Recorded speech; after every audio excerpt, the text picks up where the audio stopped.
আসসালামু আলাইকুম, cooking with মিতে আপনাদেরকে স্বাগতম। আজকে আপনাদের জন্য মাছের ভর্তার রেসিপি নিয়ে এসেছি। আমি এখানে দুটো মাছ নিয়েছি, পেঁয়াজ এবং কাঁচামরিচ নিয়েছি। আমি কাঁচামরিচটা একটু টেলে নিয়েছি, পেঁয়াজ দিয়েছি এবং কাঁচামরিচ টালা দিয়েছি। মানে আপনি তেলে হালকা করে ভেজে নেবেন। ধনেপাতা দিয়েছি এবং মাছটা ভালো করে আমি খুঁটে মানে মাছ কাটা ফেলে দিয়ে তারপর মাছ নিয়েছি। আর রসুন নিয়েছি, রসুনটা আমি হালকা তেলে ভেজে নিয়েছি। বাস হামাল দিস্তা দিয়ে আমি এখানে ভালো করে ম্যাশ করে নিচ্ছি। দেখছেন আপনারা কিভাবে করছি ম্যাশটা আমি।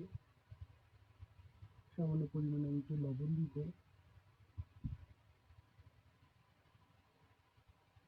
সামান্য পরিমাণে লবণ দিব আমি সরিষার তেল দিয়ে আমি ভালো করে দেখে মিশে নিব। আমার এখানে অলরেডি হয়ে গেছে মাছের ভাজাটা। আমি সরিষার তেল দিয়ে ভালো করে দেখে নিয়ে তারপর ভাজাটা মিশিয়ে নিচ্ছি।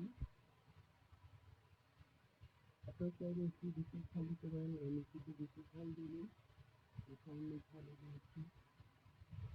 এখান থেকে আপনারা মাছের ভাজা পরিবেশন করতে পারেন, করে। আর তরকারিটি সাধারণ মাছের রেডিও নিয়েছি, রসুনের মধ্যে জিরে জল দিয়ে আপনি রেডি করে দিতে পারেন মাছের ভাজাটা।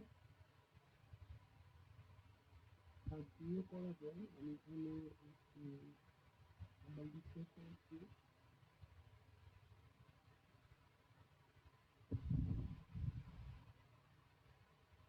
গরম ভাজা আপনারা কি করেছেন এই যে থেকে দিতে পারেন। সেটা সবারই মুখে হাসি হচ্ছে। যদি আমার ভিডিওটি পছন্দ হয় প্লিজ লাইক করবেন এবং শেয়ার করে পাশে